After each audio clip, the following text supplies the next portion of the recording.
Энэ бол хамгийн оновчтой шоу. Хамгийн тод гэрэл, хамгийн өндөр хурд. Лазер гэрлийг ашиглаж чадвал бидэнд хязгааргүй боломж нээгдэнэ. Ирээдүйд ухаалаг жолоодлого давмгайлна. Лазер радар бол ухаалаг автомашины хувьд хурц хараа гэсэн үг. Тэгвэл энэхүү хараа яавал илүү холыг, илүү тод, илүү боттоор хардаг болох. Бас үнэн жирийн иргэдийн худалдан авах чадварт нийцэх бол бид бүхний шийдлийг нь олохоор зөвтгөж ирсэн гол асуудал. Намайг Шишин гэдэг лазер радар үйлдвэрлэлийн салбарын бизнесмен.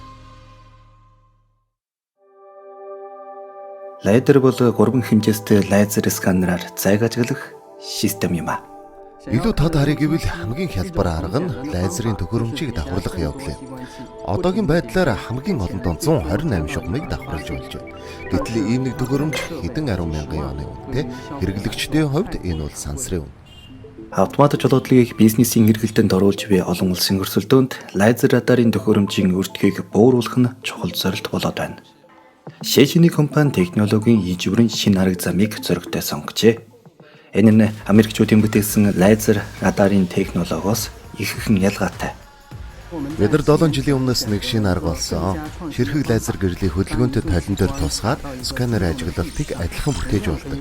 Толь хангалттай түргэн хөдөлж чадах юм бол ерийн лазер радартай адилхан тэрнээс ч илүү үр дүнд хүрч болно. Зардал ч ихсэн ихэр хэмж чадах юм а.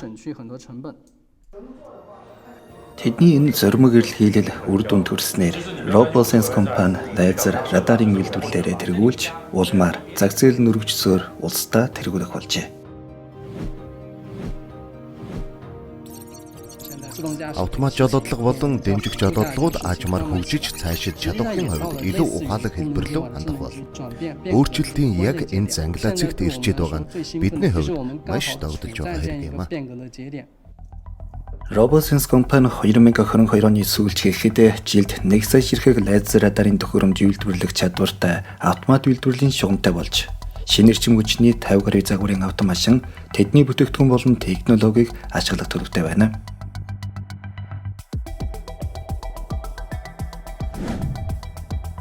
RoboSense компаниас 50 км зайтай бүсэд хятадын шинэ эрчим хүчний автомашин үйлдвэрлэгч хамгийн том компани болох BYD компани байдаг. Сүүлийн 10 жилд хятад улсын хүн амд ногдох автомашины тоо 1 дахин шахмаар нэмэгдсэн юм а. Үүнээс шинэ эрчим хүчний автомашины борлуулалт 300 шахам дахинаар нэмэгдэж 2022 онд шинэ эрчим хүчний 3.5 сая гаруй автомашин борлуулагдажээ. Дэлхийд тэргүүлж буй BYD компани батарей үйлдвэрлэж эхэлснээр тун удалгүй хятад улсын шинэ эрчим хүчний бодлогын өрөөгөөжөөр хамгийн сайн хөгжиж чадсан компаниудын нэг болсон юм.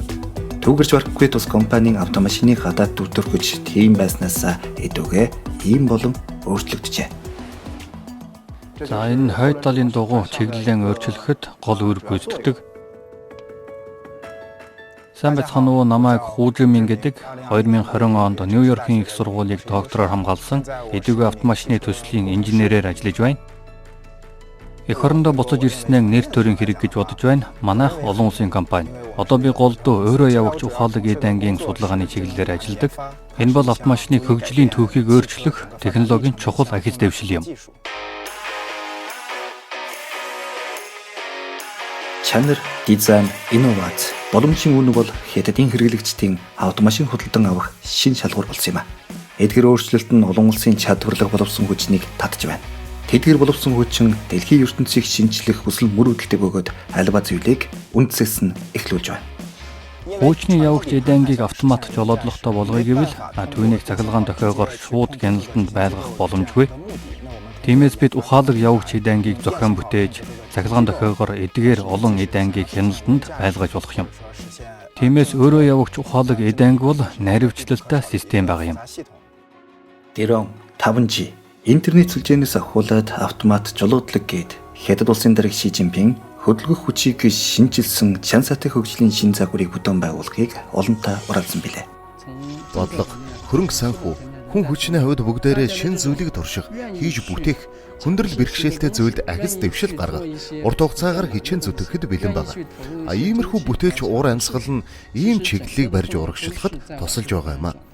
Их өөрчлөлтийн цаг мөчид завгүй ажиллаж байгаа нь бидний хувьд маш их аз жаргалтай үе юм.